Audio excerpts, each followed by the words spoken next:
All right, everybody, welcome to the San Diego Market Update, the June 2024 edition. My name is Ryan Reel, senior partner here with the Wanovo Real Estate Group.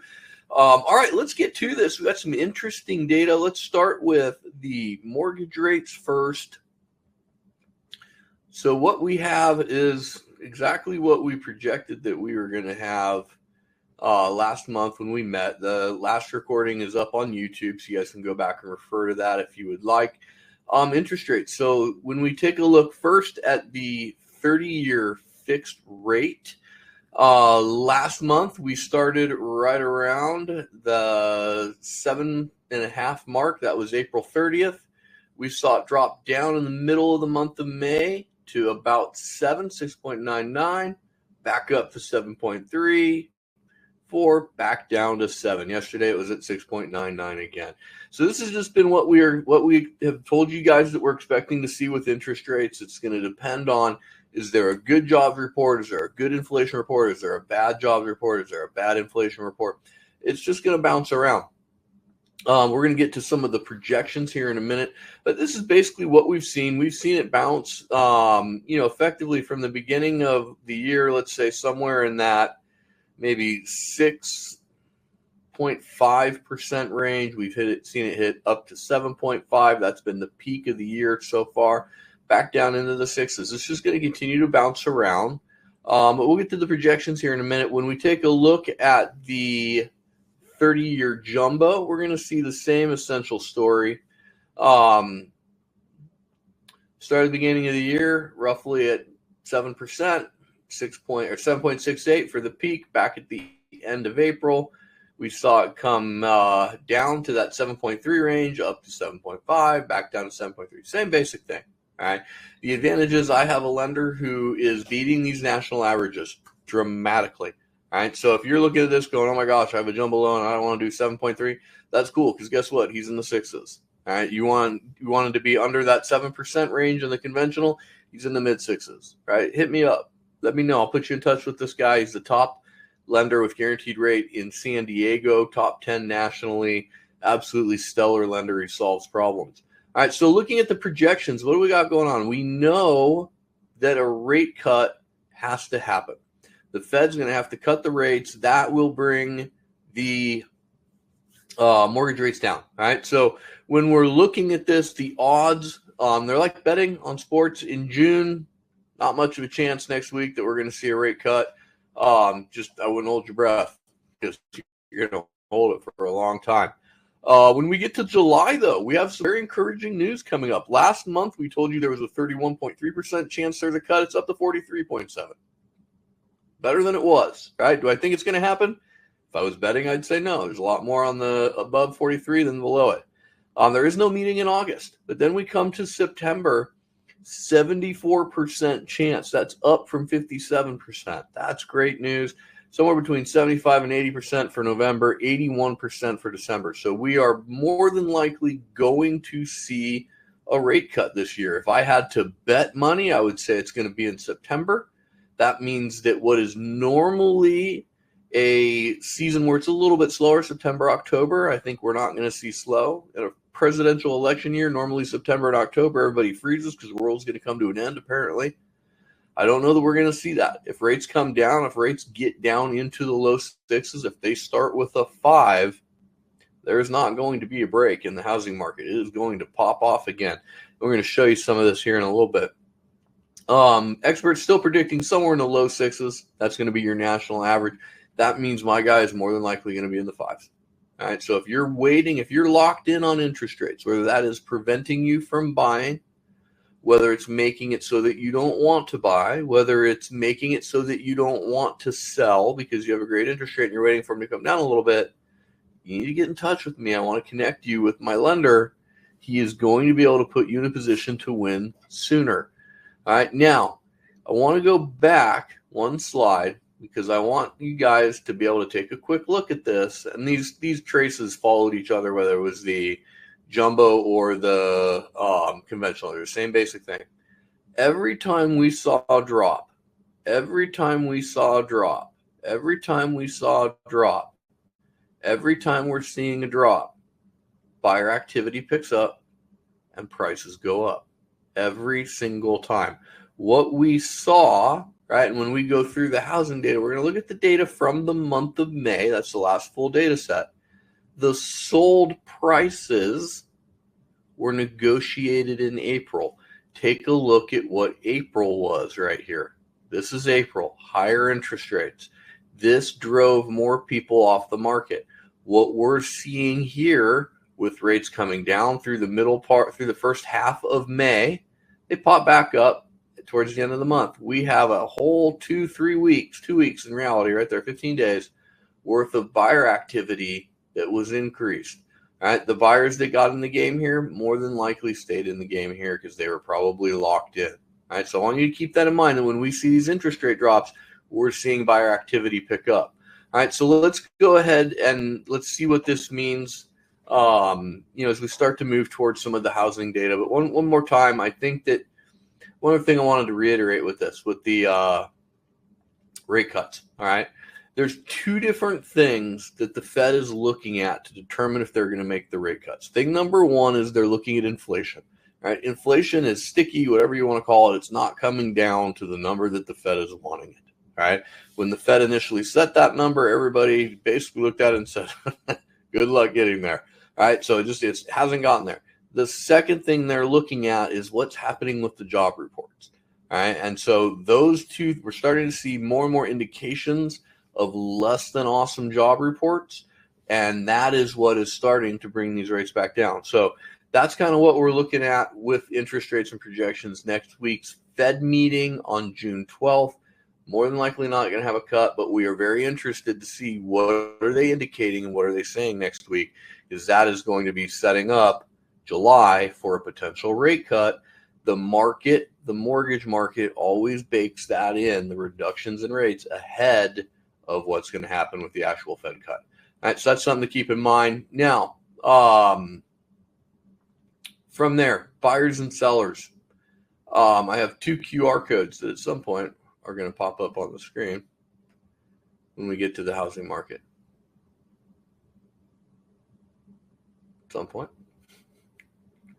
I have a killer internet connection today. There we go. All right.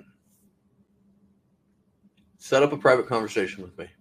All right. What we're covering right now, this is talking about the entire county. It's talking about national averages. If you have questions or you want to be linked up with my lender, hit the buyer button. Hit the QR code there.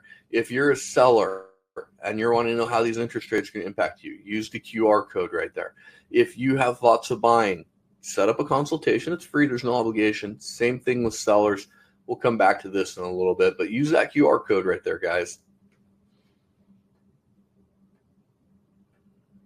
All right, moving on to the housing data. All right, median sales price went up again. We have a new all-time high record. This one at $900,000, up from $895,000, which was up from the mid-880s. We have seen pricing increase every single month this year. That's 5 in a row. The last 3 have been all-time record setters. This has happened with the higher interest rates, right? So we are up overall a little over 12% from the year. We started right around 805. We're at 900, right? This is with the higher interest rates. That is the biggest thing that you guys need to take away from this. As interest rates start to come down, this number is going to go up. Now, the interesting thing here, if we look at the trajectories, we had a little bit of a flattening in the month of May. We had a little bit of a flattening. That's going to correlate to those higher interest rates that we showed you in the month of April. We still had an increase. The median price went up $5,000 for the month. All right. So we know we saw rates come down through that first half of May. They went back up, but we know they're coming back down right now. We've seen that. My projection is the month of June, worst case scenario, this stays the same, right around 900. Best case scenario for pricing is it's probably going to go up another $5,000 would be my guess, probably 905 to 910. All right, there is nothing indicating this number is going to drop. We need to see if it flat lines out. Maybe we've hit a bit of a plateau. We'll have to see. But as rates come down, more buyers are going to flood back onto the market, multiple offers. We're going to see pricing tick back up again. All right, so there's your median sales price. The next one we're going to get to is going to be active listings, whenever it feels like joining us. Oh, just kidding. Months of inventory, even better. All right. So we've been talking about this since the beginning of the year. Months of inventory mean if we stop taking new listings right now, how long will it take to sell them? We ticked up from 1.8 months to 2.2 months. There's more inventory on the market. It's absolutely the case. That's great news for home buyers, home sellers. That means that your competition's up a little bit. All right. If we look here at the little graph on the left, anything that's 4 months or less, it's still a seller's market. So we're still in a very strong seller's market. At the beginning of the year, we had 1.5 months. We're now up to 2.2 months. All right, so what does that look like with actual house numbers? Let's take a look at that next, which is going to be the active listings. Or I've hit the button too many times. We'll see in a minute.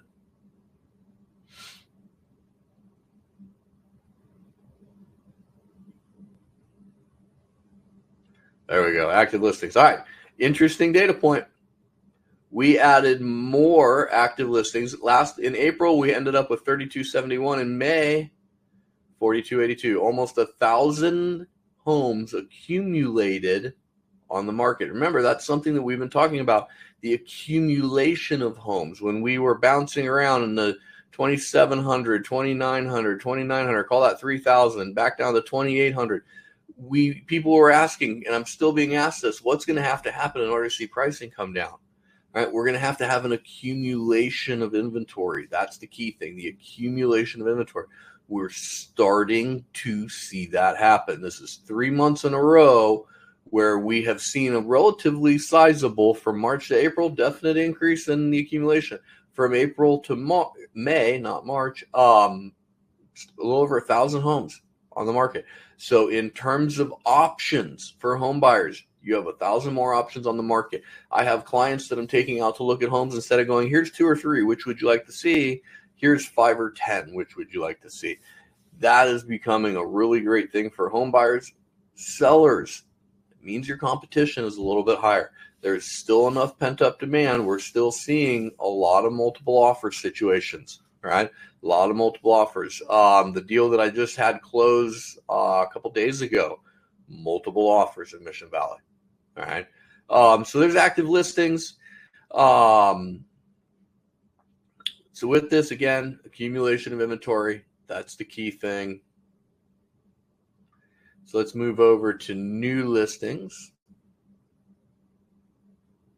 There we go. We had an interesting data point here. All right, so from January to February, we had that little drop off. Again, this was just homes.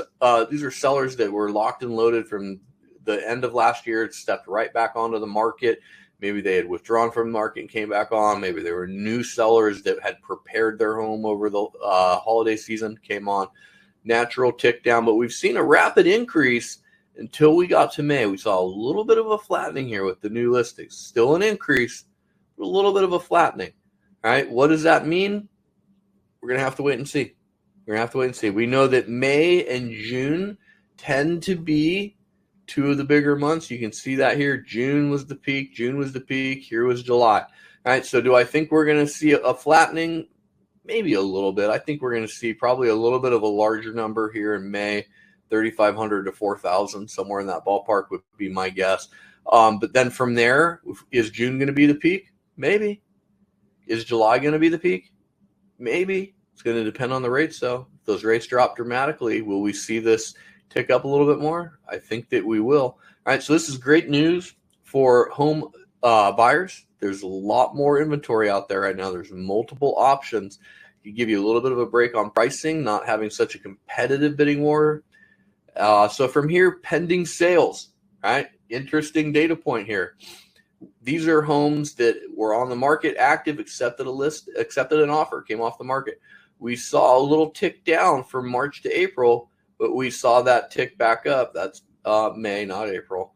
We saw that tick back up, meaning the buyer activity picked up. These were offers that were written and accepted in the month of May. right? Remember, the sold price is a lagging indicator. Those are the prices that were negotiated in April while the interest rates were actually higher. Now the interest rates came down for the first half of May. We saw a little bit of a bump in the buyer activity there, right? So interesting data point for you guys to keep an eye on. All right, so let's sum this all up. Interest rates, right? They're bouncing around. Right now, they're national average right around 7.3, 7.4 for a jumbo. My guy's definitively in the sixes. Definitively into the sixes, so you need to connect with me there. Fed is meeting next week. More than likely not making a cut, but they will probably make statements that will indicate a strong probability of a rate cut in July. That will drop rates. That will bring rates down. It does not mean it's going to bring them down by a whole point, but could they come down a tenth or 0.2, 0.3%? But in the middle of next week, absolutely they could. They absolutely could. All right. The buyers that have their pre-approval letter, the buyers that have sat down and met with an agent, they've hired their agent. And some of the questions that I see coming in right now, again, another one on the National Association of Realtor Settlements. We'll get you an update on that here at the end. Those of you that have interviewed agents and you've hired them, those of you that are ready to go, you're locked and loaded. If those rates drop on Thursday, you're ready to go. The people who are sitting on the sidelines waiting for the rates to drop, and then they're going to get all their documents together, and then they're going to send them to a couple lenders, and they're going to rate shop, and they're going to be ready in a week. They're going to miss the houses. You're going to miss these houses, and they're going to be right in line with everybody else when there's a little bit of a pop in pricing. Buyer competition down a little bit. Flattened out just a little bit, right? Interest rate driven, most likely. Again, rates come down. There's a lot of pent up demand, but some of the people definitely stepped off the market. Inventory, there's more options for you home buyers. Sellers, you got a little bit more competition. You're still getting great pricing. But you're not getting 5 offers, 10 offers. You're not getting 100, 200,000 over asking price. A lot of situations, people are getting to asking price, maybe a little bit over. Median sales price, we had the pop-up, $895 to $900. I think we're going to see anywhere from maybe $895 to $910 this next month. I think we're going to see pricing having increased from that first 2 weeks of May where the rates were down. We'll have to see. We'll be able to track this as we go. Those are the projections. So the biggest thing I would tell you guys out there that are looking to buy a home, you need to be ready to buy. You need to be in position to buy. That means you need to interview a realtor. You need to interview a buyer's agent. They're not all the same. The last escrow that I had, we were a 10-day escrow. We beat out 2 other offers, both of which were higher priced than ours. And that's not because I'm a stellar, good-looking guy. It's because I understand my job. I understand how to work within the contract. I understand how to build relationships with the other agents. And I know how to position my clients to win. All right, so get out there, interview agents. Don't inherit your agent from Zillow. Don't inherit your agent from an open house. Make them sit down with you, make them interview for the job, make them show you the value that they're going to bring to you and your family for what is going to more than likely be the most expensive purchase of your life at this point. For sellers, what does this mean? It means that there's still a lot of buyers out there. As interest rates start to come down, we know that more buyers are coming on. We know that competition is going to be there. We know that pricing is good. The homes that come onto the market that are priced correctly are selling. They're selling with multiple offers, and they're normally going over their asking price. The homes that are coming on with an agent who doesn't know what they're doing, they're starting off with a price that's too high. They're sitting there, and then they ultimately are selling for less than they should because they weren't priced the right way in the first place. So if you have questions on either of those, absolutely here for you guys. All right, so we got a bunch of questions. I had a couple that were emailed in earlier. I appreciate those. And then we got a few that have come in here in the chat. All right, so buyers, there's your QR code again. The Buyer Blueprint Program, 15 different methods of finding you a property. All right, one of them is all the publicly available stuff, the thing that everyone on this call is seeing, all the Zillow and the Redfin and the stuff agents are sending you, right? But we have 14 other methods of finding homes that are putting our clients in a position to win. We have the rate relief rebate program. Actually have the ability to reduce your interest rate a little bit. And then we have, I want to share with you the 55 different strategies we have that are beating those multiple offers that were all higher priced than ours. Sellers, home valuation, right? What are you worth right now? Maybe you're not wanting to sell this summer. Maybe you're not wanting to sell this fall. Maybe it's coming around the next year. The starting point is you need to know what your home's worth. You need to know what your home's worth. Zillow is not correct. Redfin is not correct. It's there to start a conversation. It's there so you will click a button, then they can sell your information to an agent who pays them money. That's how you inherit an agent versus going out and finding an agent, interviewing them, and making sure you're finding the right one. Strategies to buy and sell at the same time. There's a lot of you that are on this call right now that are in this position. There's going to be more of you that are watching this video after the fact. You're going to have to sell in order to buy. How are interest rates playing into that? What are the strategies to buy and sell at the same time? I have 2 clients right now that are in this position, one of which we've sat down. We've walked through all the different ways that they can go about doing this, and they've made their decision, which I think was the good one, was the correct one. They're ready to go. I have another set of clients that are just coming on. They're working their way through this process, trying to determine how do we sell our property in order to buy the new one. At the same time, to put us in a good position to not be in a horrible position as a contingent buyer. And that's very important for you guys on both ends of that. And then also program, we have guaranteed offer in 7 days, right? That's a promise that we make to you guys. We back that up. We put our money where our mouth is. So, all right, let's answer some of these questions. I want to leave these QR codes up here for you guys. That way, if you feel like scanning them, you can go right ahead. All right, so let's get to, we got 2 come in via email, so I'm going to get to those first. Then we got 3 so far on the chat. All right, so the first one, Samantha emailed this in. How are first-time home buyers affording this? It's a great question. Here's the deal. A lot of first-time home buyers, there's a couple different things they're doing. Thing number one is they are stretching themselves to the max. They are making sacrifices with the quality of life. They're making sacrifices with disposable income. They're getting rid of a lot of it. They're the buyers that are buying now are the ones who in 6 months and 12 months and 18 months and 24 months are going to have tens of thousands, if not hundreds of thousands of dollars worth of equity. They can refinance their loan into a lower interest rate, lowers their payment. The equity never goes away. All right. I've seen situations where buyers, especially younger buyers, have had to go to family members and ask for help with the down payment. They've had to ask for assistance with some of these things. I think there's a national stat I saw, 30 or 40% of home buyers are having to go to parents basically in order to get assistance to buy a house. So that's what's happening. It's tough. And then the other thing that I'm starting to see more and more of, a home buyer will come to me and say, Ryan, we need a single family home here in San Diego, and we only want to spend X number of dollars, and X does not equal what it needs to be. And so they're finding themselves in a position where they're either going to continue to rent a single family home, and in some circumstances, that's the way it has to go if there's kids, whatever that is. But there are a good number of those people who are also looking at this, and they're listening to the advice I'm giving them, which is, doesn't matter where you start. It matters where you end up. And a lot of people in San Diego don't have the opportunity to start in a single family home. They're having to start out in a condo or a townhome, gather that equity, accrue that equity for 2 years, 3 years, 4 years. They sell it, then they have the single family home. The next one that was emailed in by Gautam, will there be a seasonal down market? It's all going to depend on the rates. We laid out a path that September could be the first or potentially the second rate cut if that happens. If it's the second one, I don't think we're going to see a down market in September. Might start in October. November, we will more than likely see that.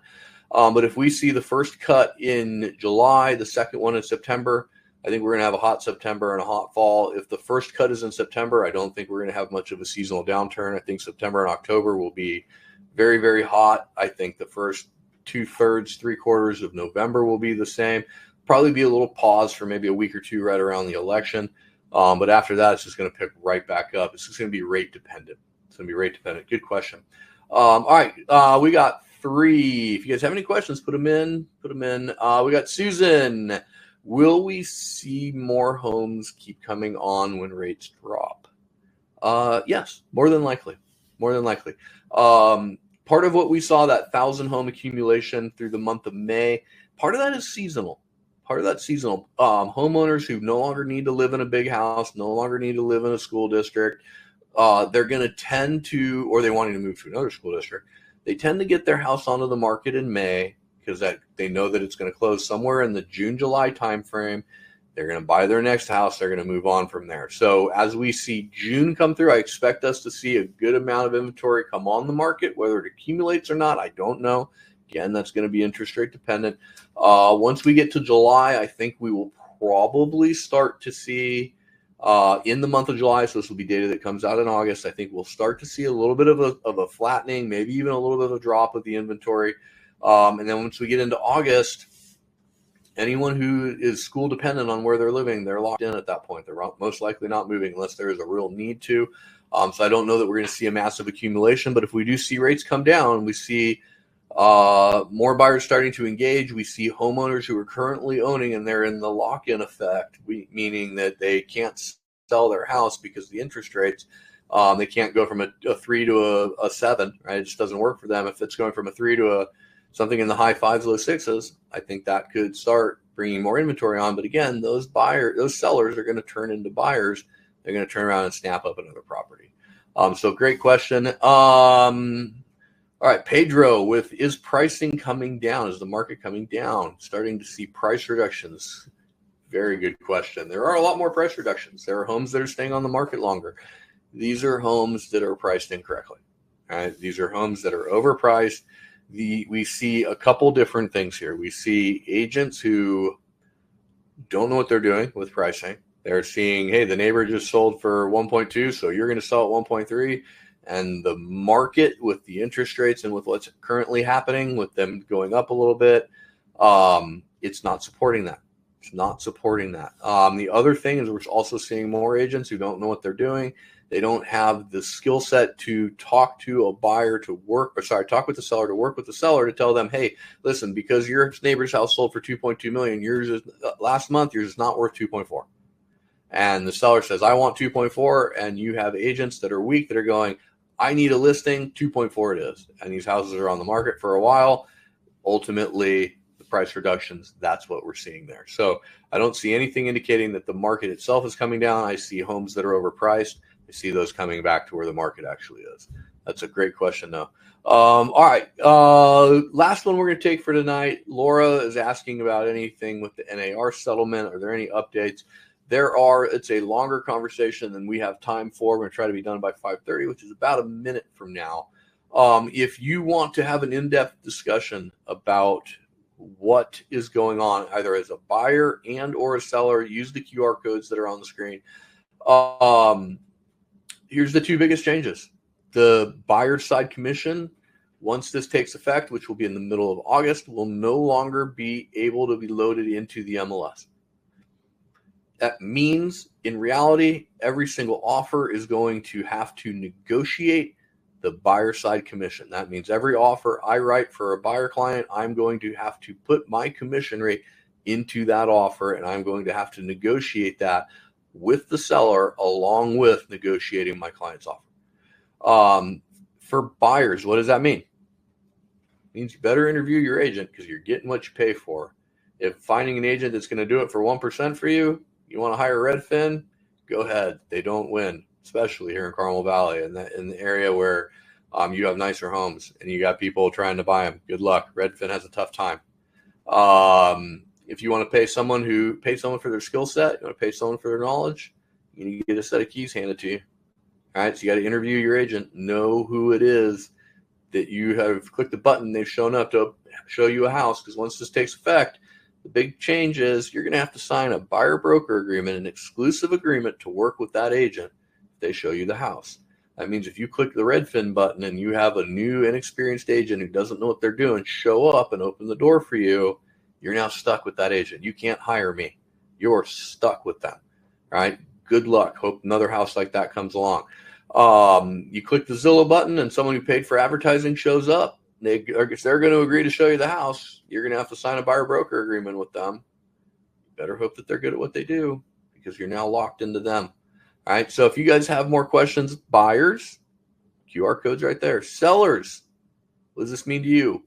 It means that you can still offer a buyer side commission. We're seeing 95+% of homes in San Diego offering at least a 2% commission or higher. That's the norm. That's what we've always seen. The state of Washington's been trying this for the last few years, and 98% of the homes that are sold there are offering a 2% or greater commission. What this means is you can offer it. Each buyer is going to have to negotiate that with you. You can decide up front how you want to handle that, or you can handle it case by case. It's up to you. There's some definite pros and cons, and that's something for a longer conversation. So, all right, guys, we are right at the end. I think we got through all of the information that we wanted to today. You got the QR codes. Hit me up. I look forward to talking to you, and we'll see you next month. It's not going to be the first Thursday because that's the 4th of July. It's going to be the second Thursday of July. All right, guys, make it a good one.